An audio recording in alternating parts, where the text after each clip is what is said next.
I started preceptorship in January. I was supposed to finish the end of February. I ended up 8 hours short and had to wait until the end of April to get one more assignment where I had to drive to Berkeley. We didn't really do a preceptorship. We did almost 75% online simulations, and then we ended up just working with the CNA on the floor because they didn't want us actually interacting with any patients. So it was definitely an interesting experience. Hopefully by the time you guys get to preceptorship, you get to do a preceptorship because that's where you make connections and you go places usually where they hire new grads, and so that's a good in for getting a job. I, however, applied to take my NCLEX months before preceptorship started because I had a feeling it was going to be backed up. So I took my NCLEX the beginning of May, did the whole 60 questions. It's not as hard as everybody thinks it is. As long as you study and pay attention in school, you'll be fine. Go with your gut. If you second guess yourself, go with your first answer, and you'll be just fine. I used UWorld. UWorld was amazing. I was in and out in 30 minutes, so it definitely is effective. And I'm not a very good test taker. And then I applied to work at Dameron in their ER because they do hire new grads. There was not a lot of jobs right out of school. And they called me back, and I was in competition with three other new grads with experience. And so I kind of just called them every single day. I used every connection that I had. I sent, I think, 6 people that I knew that worked there into the director's office with my resume. By the end of the week, she had 6 copies of my resume and 4 phone calls from myself, including a very heartfelt email about how I really needed a job. And they ended up choosing me. I called her probably way too many times. Probably looked like a stalker. But I got the job, so that's kind of what you have to do, I think. I started working in Dameron in the ER in July, and that was the peak of COVID for Central California. So we brought in the Air Force and nurses. We brought in some travelers. We opened up a COVID tent, and that was my first day. There was no preceptor. It was kind of sink or swim, using every knowledge that I gained from the 9 years I've been in the ER, 5 at Kaiser and 4 other places. And then everything I learned in school. I remember my first break, I hadn't really done an IM injection in school. Like I just had never got that opportunity. So I went to the bathroom and I Googled it on how to do it because I was so terrified that I was gonna mess it up. Patient's okay. I haven't killed anybody yet. And I'm about 3 months in now and I love every minute of it. The ER is a different place, but once you actually get that license and once you actually start working, it is like it's all worth it. I'm a full-time nurse practitioner student, so most of my lunch breaks I'm actually doing homework. And I'll be an NP next year. So if you guys have any questions, feel free. It's my story. Sorry, I'm fighting a cold. It is very nice, Jessica. And I'm going to unmute you, Jason. I think it was your phone causing the echo, maybe. I'm trying to unmute you. Are you able to unmute yourself, Jason? How's that? Very good. All right. So yeah, I'm Jason. I'm, like Micah said, I'm one of the assistant department managers here at Kaiser South Sac. A little bit of background on me. I was a bachelor's student. I know on the invite it said that I was a master's prepared guy, but I'm just a bachelor's guy. Went straight into the emergency department, kind of like Jessica. Worked there for 2 years before I started doing travel nursing. I did travel nursing for 1.5 years. Went to work in Colorado for 5 years, in which time I did neurotrauma ICU, PACU, house supervision, and rapid response team. Before I finally came out here to Kaiser South Sac, did a travel assignment at Dameron, so worked where Jessica worked for a bit. And now I've been here at Kaiser for 3 years. As Micah said, I'm one of the hiring managers here at South Sac. And as far as looking at new grads or what I look for in an interview candidate, first and foremost, I look for a good attitude. You know, we typically don't take people here that have less than a year of experience, but even when people get to a year of experience, they're not generally that experienced, especially if they come from another emergency department setting. Emergency is great. You see a little bit of everything, but you don't typically get the depth of knowledge that you might get from an ICU or telemetry unit. So the people that we see that are only a year out that come straight from the emergency department, if they have a really good attitude, and they seem like they're going to be a positive contribution to the emergency department, I look very highly on that, as opposed to if they get all the right answers on the clinical questions. During our interviews, we do conduct clinical questions as well, that do test how our applicants do with sorting patients, as far as their clinical presentation goes. And those questions are really important, but I would say more important is what kind of attitude you have, because much like the video that we just watched, that negativity can be cancerous whenever you bring it into your working environment. So it's much harder to train someone up that's negative than it is to train someone up that's positive. Yeah, what kind of questions people have? Any comments? Very good. Thanks, guys, for the intros. And then how I kind of wanted to do this for everyone. If people can put in the chat any questions that they had, and then how I want to go about it is we'll just go down the chat and we'll let these people actually ask their questions, kind of just use the line as their placeholder. There was just a lot of questions last time, so we'll just kind of use them as placeholders, let that person ask the question, and then whichever you two respond, and then allow for follow-up, and then we'll move to the next question. So if anyone had any questions, we can either put them in the chat right now, or if there's none in the chat right now, if anyone just had any questions in general. I see you both. Okay, we'll let Maddie go first. So Maddie, here you go. Hi. Okay, so you guys both mentioned having experience during nursing school. What sort of experience did you guys have, and what sort of experience do you guys recommend for nursing students? Like, I know I have my CNA license, and I've been trying to apply at hospitals because I have 2 years of experience working at a skilled nursing facility, but I'm not really getting anything back. So what do you guys recommend? What experiences did you guys have during nursing school? Jess, you want to go first? Yeah, I'll start. So I have been an ER tech since I turned 18, and I continued to work all the way through school. So when I got into nursing school, I was already working at Kaiser South in the ER, as I've had my EMT license and my phlebotomist license. It's kind of how I started as a phlebotomist and then transitioned over the ER tech role. Then I got my EMT license to continue working as an ER tech when I moved to Sacramento, because I'm not from here originally. And so working all through school was very helpful in knowing kind of what to expect from the hospital setting and clinicals. And then, like Micah said, Kaiser South doesn't hire new grads. And so I really had to start kind of fresh, like everybody else, applying to other places, because all of my experience down here is at one hospital. So definitely, you'll get a lot of experience in preceptorship, and that will help you make connections to get hired when you graduate. Did that answer your question?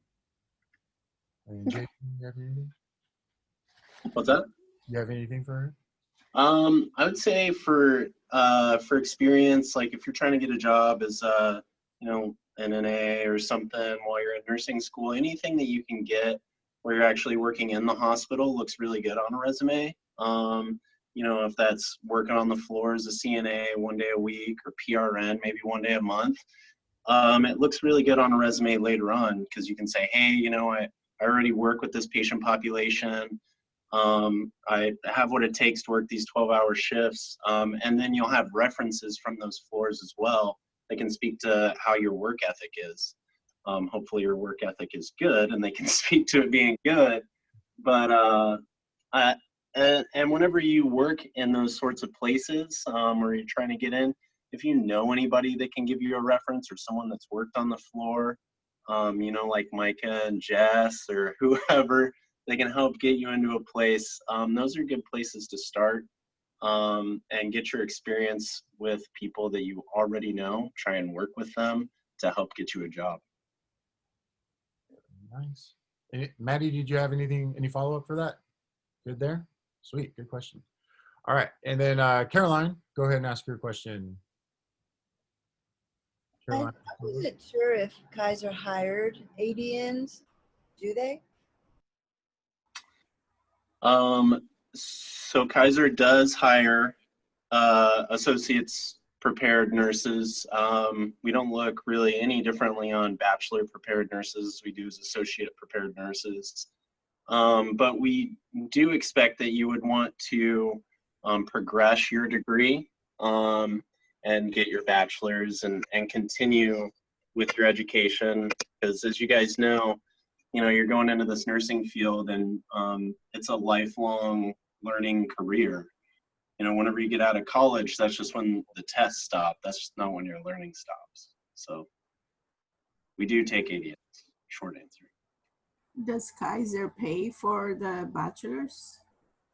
Kaiser does have educational programs that give you a certain amount of money each semester. I think it's like $1,400, so that helps people out in getting their bachelor's degrees and whatever other certifications you might want to get. What if you have a degree in another field? Does that help you at all, or is it mostly just for nursing? As far as getting a job as a nurse, like whenever I look over people's resumes, if they have a degree in a different field. Yeah, like a master's in something else or a bachelor's in something else. I would say that if someone had a bachelor's in something else or a master's in something else other than nursing, and then they got their nursing degree, I would look at them as highly motivated and able to get things done while already working, because obviously if you have a degree in something else, you're probably working as you're getting your nursing degree. So I would look on that favorably. Thank you. Mm-hmm. Very nice. Good questions. Let's see, Vivia, you can ask your question. So I was wondering how Jessica was able to get into a nursing practitioner program, but I guess it is your ER tech experience that counted, or? Yes and no. So I'm at Samuel Merritt's entry level MSN, so Master's of Science Nursing FNP program. You're required to have a bachelor's to enter the program. So I have one in biomedical sciences from Sac State, which originally was going to be used to go to medical school. And then I opted for this program. So you get your RN, your NP, and your master's in 3 years. You answered a question about complainers. Sorry. With the opportunity to get a DNP within 6 months after graduation if you continue to go that route. And I do have a BSN equivalency, so they don't give you an actual degree because you're a master's student. I get my master's when I graduate with my NP. But they do offer a BSN equivalency, which tells employers that I have met all the requirements for a bachelor's educated nurse. Okay, thank you. Sounds good. Good luck. Oh, thanks. All right, and then Professor Lucian.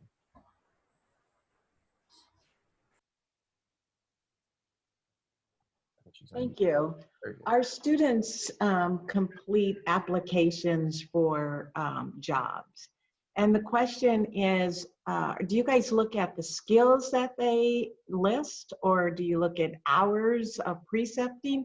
Do you look at what areas? What's the best thing to write on the application, and what areas are you looking?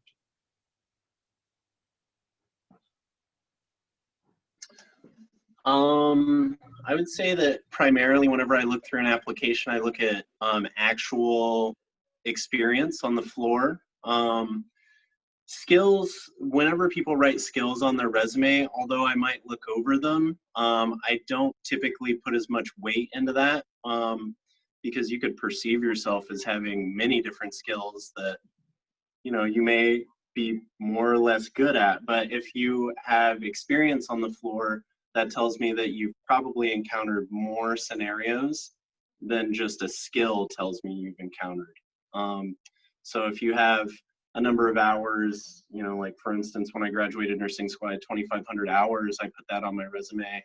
If I read that somebody had 2,500 hours of experience, I'd be like, wow, that's a good amount of experience. Or a year of experience as a telemetry nurse, year of experience as an ED nurse, or even 9 years as an ED tech. All those things would be very important to me as I looked at a resume, because it tells me not only that you had the skills that it takes to complete those jobs, but you also had the skills interpersonally to keep your job as an emergency department technician or whatever it is position that you had, to be able to conduct yourself with those patients, because those patients can be difficult a lot of times. Thank you, Jason. You're welcome.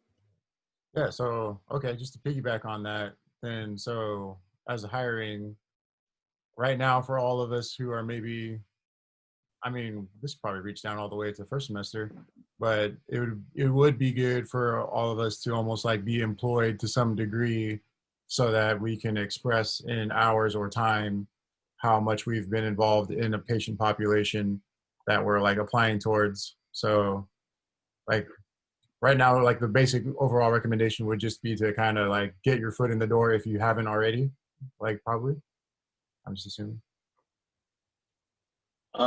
Yeah, so I think getting your foot in the door is great. I think overall, the most important thing is to show that you're internally driven to make yourself better, whether that be to have a job as an ED tech, to work on the floor, or to volunteer at a hospital as a greeter. Do things that show that you're really willing to go out there and put yourself out there in order to get the experience you need to perform your job well and your career well and be successful. Very nice. And then Jessica, sorry to keep piggybacking on this topic, but then so as related to NSNA, is that something that you guys actually care about on a resume list, or what are your thoughts on that, especially being a former president yourself? Yeah, I look very highly on it. Maybe I'm a little biased, but I think that when you do things like NSNA, SNA, you do things for the university that may not be related to your nursing school, but maybe you're on some committees at the university that show that you're internally driven and you're willing to add value to the places that you care about and the things that you care about. I think that shows a huge amount of aptitude for making a place better wherever you are. Be that in healthcare or, even if you volunteer at like a food kitchen or something like that, it just shows a compassion for the people that you work around. Nice. Cool. Did anyone have any follow-up for that, or we can move on to the next one? Thanks, Jason. Yep.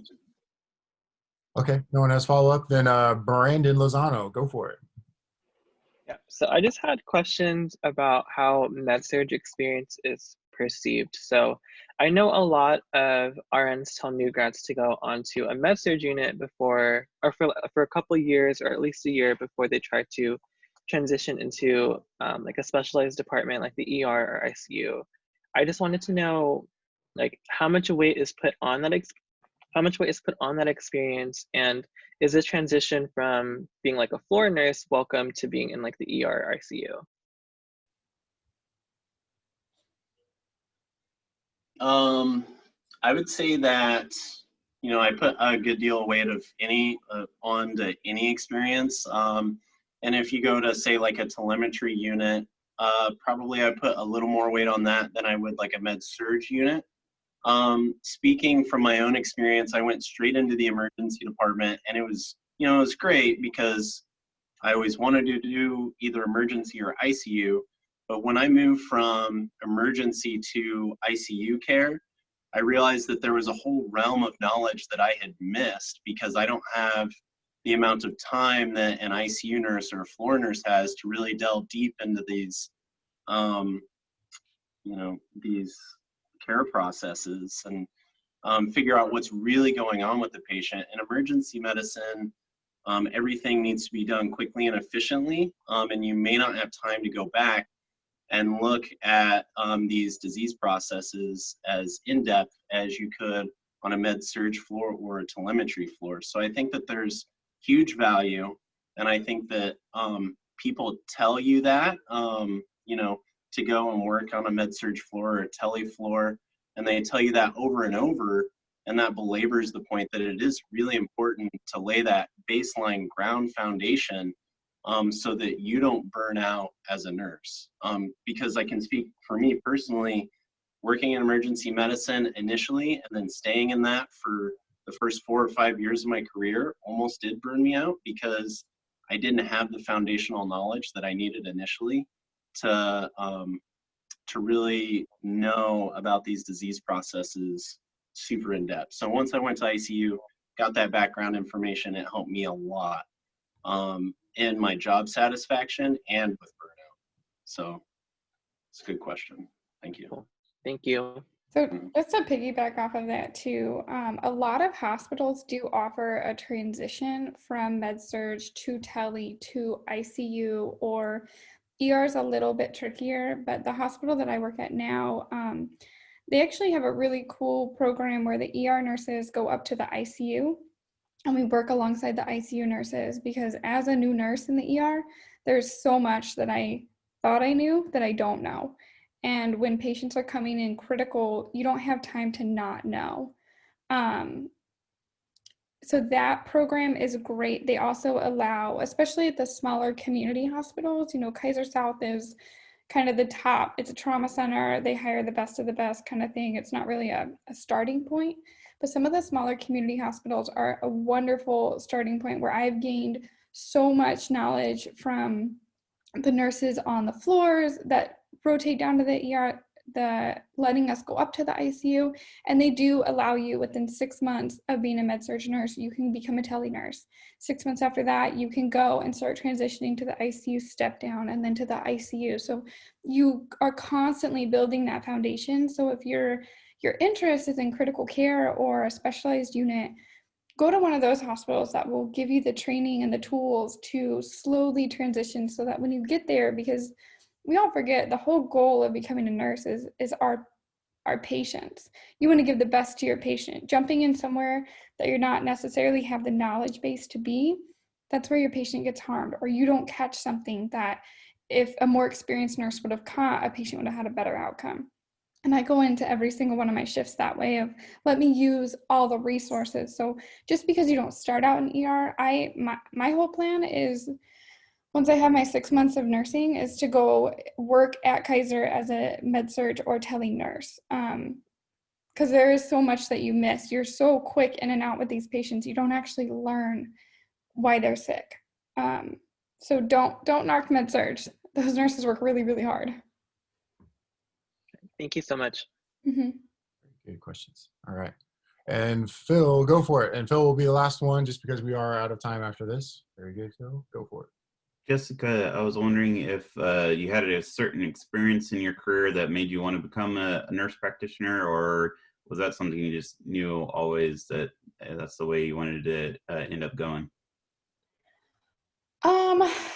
I was really young when I started in the ER and I had no idea what I was doing.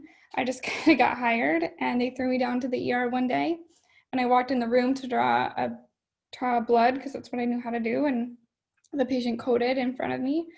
And I watched the physician and I watched the nurses and they just ran this code like a perfect clockwork to where the patient, we resuscitated the patient. I didn't know any of these words at the time, but you know, the patient lived and they went to the cath lab, they were having a heart attack. They went to the cath lab and they walked out of the hospital a month later. And to be so young and watch that, I was like, this is where I need to be. I don't know what I need to do or like what role I want to be, but I know this is where I want to be. So I set out, I got my bachelor's, I was going to medical school, I was going to be a trauma surgeon, loved trauma, especially working at Kaiser South. And then I found the nurse practitioners can do almost exactly what I want to do as a physician, but they look at the patient as a whole, not the disease process. And that fit me better. And so I found this program where I could go straight through, and I applied, and to Juan as well, this was the first program that I applied to. I was applying to medical school and the application cycle opened up for this. And I just actually, one of the other ER techs mentioned it to me. His name's Kevin. And I was like, oh, let me check this program out. I applied and I got in like 4 months. It was all very fast. It's very, very expensive, but you pay for your time, I guess. There is transitions. After you get your associate to bridge straight to NP, there's an RN to NP program. They have their ABSN bridge program too. There's all sorts of programs. They're not very well known. But yeah, so I'm still learning every day if nurse practitioner is where I'm going to end up, or if I'm going to decide that I need a bigger scope. Mine is all about having the autonomy to do what's best for my patient with the knowledge base that I have. Now that the full practice rights has passed, thank goodness, 2023, we'll see how that works and if we get the autonomy that nurse practitioners really deserve. Is the program online or? Well, with COVID, right now it's primarily online, but my entire first 14 months was like a traditional nursing school. I went 3 to 4 days a week. I did clinicals around that. I worked around that. And then once COVID hit, they just made the decision to move the first 2 semesters of my program online. And then this summer I will start, or the first 3 semesters. This summer I'll start clinicals in the hospital as an NP student and going to skills in the classroom setting. So it's kind of a hybrid. Thank you. And I did actually just want to take 1 more minute for Jessica to explain what did you do to pass the NCLEX, like just a tiny, like mini detailed way that you went about it. I did 5,000 practice questions. Probably a lot more than that, but that's the ones that like actually counted. I used UWorld. I bought UWorld my first semester of nursing school, and I used it to take every single one of my HESIs every semester. And then I just did practice question after practice questions. I actually, I got really sick. I was in the ICU a few times for my asthma. And so I just sat in the ICU and did practice questions. I'd walk around work. Don't listen to this, Jason.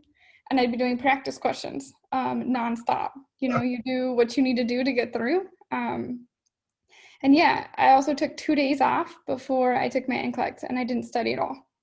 And I used to be like a strong proponent of cramming all night long, and I didn't. I went out to dinner, got my nails done. Like take that time off. If you don't know it by 2 days before your exam, you're not going to know it. So I went in well rested, and I came out thinking I failed, but I did not. So just take it easy on yourself. NCLEX is this big monster everybody's afraid of, but it's a safety test. As long as you remember it's a safety test, you'll go through. Are you safe to take care of patients? If you go into every single question, you will pass. Very well said. Very nice, guys. Did you guys have any little last tidbits you guys wanted to lay on us before you guys head out? Either of you? If you guys like ever need advice, like Micah has my contact information, feel free. I've worked at several hospitals from UC Davis to Kaiser to Dameron, even up all the way up in Reading. If you guys are looking, you're trying to get that experience, that foot in the door, like Micah's, feel free to share my contact information and try to help you guys. We're all students at one point. I'll always be a student, I feel like. Very nice. And Jason? All right. Really excited for you guys. Thanks for having me here. It was nice talking with everybody and getting to hear their clinical experiences in the breakout session. It was a well-run Zoom meeting. Oh, nice. Thanks, Jason. And then to piggyback on that, if you're going to say that, I did miss a question. So, Maddie, go for it real quick. Oh, sorry. Yeah, I was asking just because everyone's saying to get your foot in the door. I've been trying to apply to jobs and haven't heard back. And I know COVID, kind of throws a wrench in it. And also it's competitive to begin with. So does anyone have any resources that us first semesters students can connections in order to get our foot in the door? Because I'm finding that to be really challenging. So one of my secrets, don't listen to this either, Jason, is every hospital has a directory. So research who the director is, who the manager is, get their phone number and call them. how often a day do people actually get phone calls like, hey, I submitted my resume, I've applied. I even got the recruiter's number for Dameron, and I called her every day. Those are the people that get the jobs. The people that just submit application. I submitted 85 applications before Kaiser South hired me. Get the numbers, call them and say, hey, I'm really, really interested. They might have other tips. You know what, we're not hiring right now, but I do know they're hiring as a CNA on this floor. That's how, you know, you just spread the word, you keep calling. The worst thing they can do is tell you no. Email them, find their email. All the information is public if you do your research. Email them, say, hey, I'm really interested. When I emailed Dameron, I put a little like blip in there about how I wanted to work for Dameron since I started, which is absolutely true. Their NPs have more autonomy than any other hospital I've ever worked at.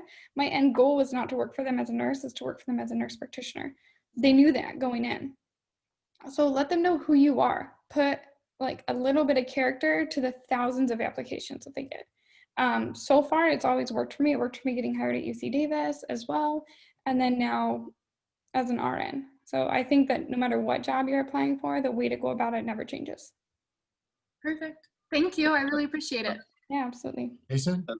That's a good point too, because a lot of these HR programs, they will automatically kick your resume out.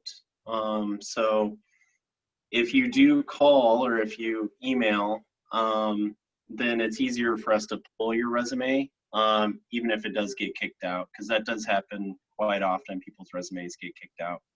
I don't know if I would say call every day. That might get a little intense. But yeah, definitely do that. Give people a call, let them know that you're there, that you want to work there, and then make sure that you know something about the facility and why you want to work there. Just saying that you want to work there because you want to get experience doesn't always sit well with every person that's going to interview. That means it doesn't sit well with anybody. I was just joking.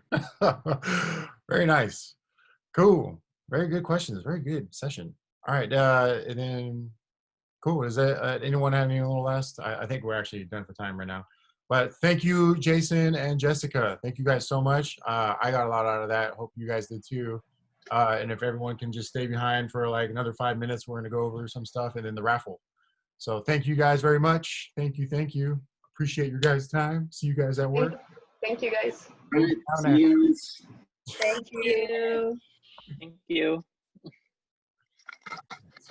Okay. And then just to wrap this up, let's try to keep this as quick as we can. Megan, go ahead and give your little spiel on Apparel and your developments with it. Go for it.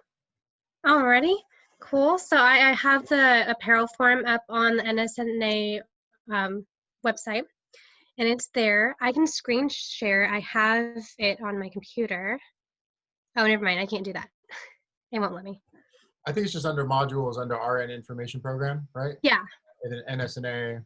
Yeah, and then you can just email me with whatever you with your orders of whatever you want, and then I will mark it down to send over for shipment. And then I'm gonna send you over to Diana. She's our treasurer, and you're going to pay her via Venmo for it. And I have all the information on the form as well. Perfect. Anyone have any questions about Apparel? All right. Thank you, I'm Megan. sorry, are there Oh, yeah. pictures of the apparel? Yeah, they'll be on the order forms. There's okay. sweatshirts, t-shirts, face masks, surgical caps. Those look really awesome. I actually think I'm gonna buy some of those. And the tote bag. She brought the tote bag back. And how soon do we need to get our orders into you? I would like to get it all in within the next 2 weeks. So I'd say like 2 weeks from today. And what we can do, we can put out an official announcement for that. That way it's kind of like its own thing. Okay, sounds good. Official announcement for Apparel. Okay. And then Hope, if you wanted to give a tiny spiel on what you're doing for the other classes as Breakthrough to Nursing. Sorry, my computer may act funny. It's got a bunch of updates pending. So I'm going to be popping into primarily first and second semester. Hopefully soon I'll talk to you about that because I wanted to be able to say where that presentation would be posted online in case they want to access it later. I'll also be dropping into third semester so that I can catch up with everyone on that. And hopefully we'll get some certified CNAs by the end of this semester so that a lot more Sac City students are getting hired. Here we go. Nice. Thanks, Hope. Very good. And then some of the last things. So I posted it again in the chat, the Google Doc sheet. We have officers on page 2. We have class officers that we'd like to fill. Do we have any volunteers for first semester to take over? There's two positions.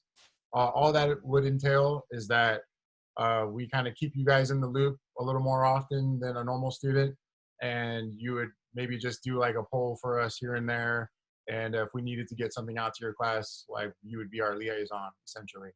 So do we have any first semester volunteers? Yeah, I can. Oh, go ahead. If Matt, if you want to be that person, it's fine. Well, there's 2 positions. So Vanessa, you're one, and then who else? Who else? Bud? Kaylee. Oh, Kaylee. Sorry, I didn't know. I'm putting your guys' info in the sheet right now, just your names, and then if you could fill in your emails to pair up with that, that would be great. And second semester, 2 volunteers. Liaison is pretty, and you can put it on your resume that you are a class officer when it really just means that I'm going to just be talking to you when we need help. You can sign me up. I'd like to do it. John? I can do it too, if you need to. And Heather Heaton. Very good. John, what's your last name? It's Spanner, P-F-A-N-N-E-R. Spanner? P as in Paul, F as in Frank, A-N-N-E-R. Jonathan. Oh, well, what was can you fill out your information on the sheet when you get a chance? Yeah, I'll do it right now. Thank you. And then third semester, last but not least. I think we have some for third semester. We have third semester? Diana and Shauna. Who is it? Joanna and who? Diana and Shauna. Diana and there's yeah. Shauna. Jen. Here right now? I don't think she's here right now, but Jensen. Wait, yeah. Shauna Jennison? Jensen, yeah. And then how do you spell Shauna, S-H-A-U-N-A. Perfect, got it. And then, okay. And then whenever, Vanessa, if you can get a chance to put your email in there too, Diana, your email, and then if anyone knows Shauna's, and I can get a hold of her. And I know Yuki's email, so I'll get hers. But awesome. Thank you guys for that. And then last but not least, we do have a community service project that we are planning. I don't know what the status is on that. Phil, is that coming along, or is that something that we're, I don't know who's actually in charge of that, and next time we'll delegate someone to be the head of that. I'm not sure, is Anna here or Shar right now? I know they were looking into a couple of things, but I'm not quite sure. Okay. Well, then you guys can just know that that's coming. We want to plan one day where everyone can kind of come out from all the cohorts, and we can all do a community service together. I feel like that would be a good idea. And if we could just plan that one time a semester, because it's kind of a big thing to coordinate. But if we can do that once a semester, I feel like that would bring us all together and do some good for our community. So very good. And then Professor, she just emailed me about an idea that we are going to try and make is to have to increase participation in these meetings. We're going to start creating class or cohort competitions where we're going to start logging how many of you come from each semester, and then we're going to maybe mass buy masks for everyone that are custom designed with our logo or something, something to that nature. But know that that is coming for our next semester, so look towards the announcement, and we're going to try and get these meetings a little more popping. But very good. All right, it's raffle time, guys. Let's see. Very good. We are up to 24 people. Got my random numbers app. Okay, so first we'll do 3 Starbucks gift cards. Hopefully your emails are up to date with where you want your Starbucks to be going.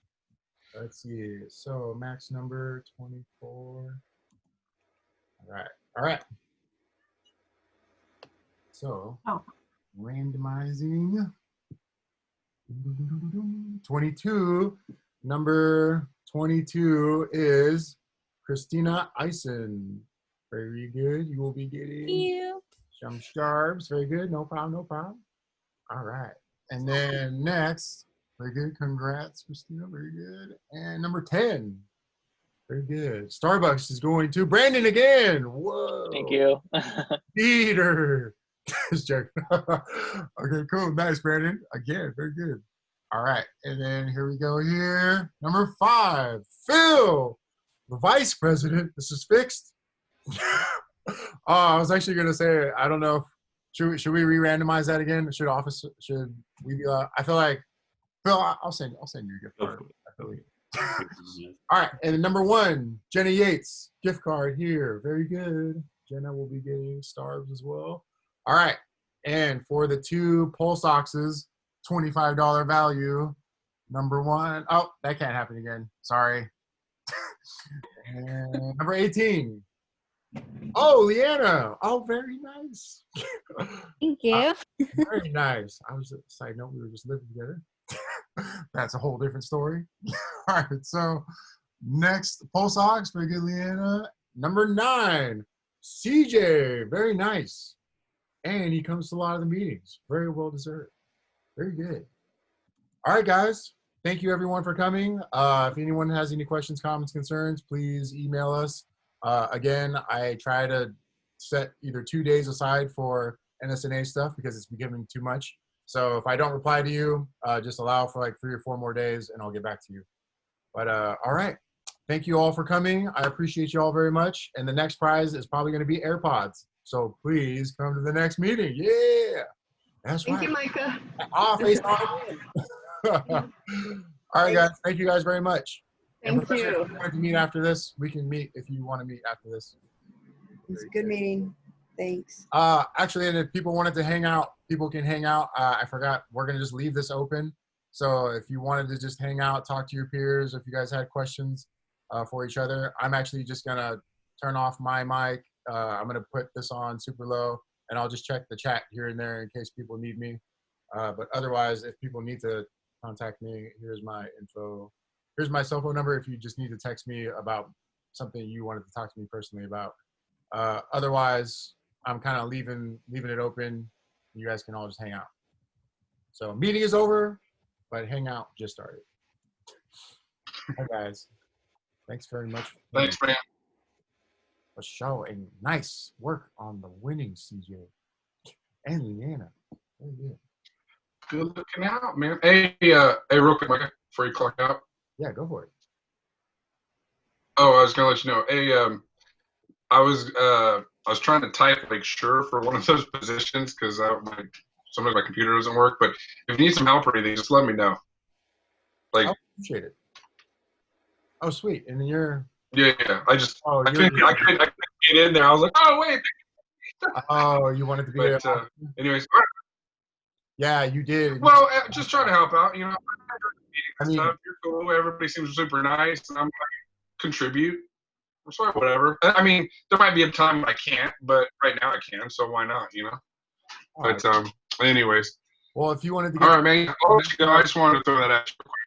Yeah, if you wanted to talk to your 2 reps right now, and if whoever just wanted more, that's like how we've traditionally done it. So I don't kind of talk. I mean, yeah, no, it's all good. Yeah, no, I'm not tripping or anything. We're all good. We're actually a good class, man. Super smart people, nice people. But no, if they need help, I'll definitely help them. But I'll just throw it at you too. Okay, cool. So, all right, man. I think I'm going to. I was talking to Vivian and Peter about the DC concurrent stuff. Very nice. And then let's see. And Leanna, both Leanna and CJ, if you guys can email me your information for where you would like me to ship these bad boys, I will put my email down in the chat. Nice, Leanna. Thank you. I'll email that to you. Very good. Cool. Hey, Micah, I have a question for you if you have some time. Do you know how the application process works for the Sac State concurrent program for the ADN and BSN collab? That's a good question for our professor just left. To my understanding, and then you just have to ask your professors and go up the chain that way. But I don't know if you guys were told it's like every other semester can attach on to that. So I don't know where you guys fall. Do you guys fall into that where you could automatically roll into that? I'm not too sure. They didn't really give us too much It's information all of yet. the fall admits. So if you're a first semester spring, you don't get to apply to it. You have to be a fall cohort when you're in first semester. And at the end of the first semester, unless they've changed it, at the end of the semester, like right around finals, you will write up just a quick little letter saying that you have an interest in being in the program. And then the school sends those off, and then they'll be selected, and the Sac State's supposed to send an email to the people who get it, at least for the Sac State one, who get in. Awesome. Thank you so much. I'm in second semester, and last semester we talked to a Sac State representative who had told, so I was a spring admit. So she had told us that we had to wait until we passed the NCLEX to apply to the program. Right. So if you're a spring admit, there's a thing called a RN to BSN thing that Sac State does, and it's its own program. My friend is actually doing it. It's, I believe, 3 semesters if you go full time. So she'll be graduating from it in December. She did January through December, and she'll be done with the program. You have to have your NCLEX before you can apply to it. And then once you have your NCLEX, you can apply to that. Otherwise, only the fall cohorts, who are first semester fall cohorts, they get to apply to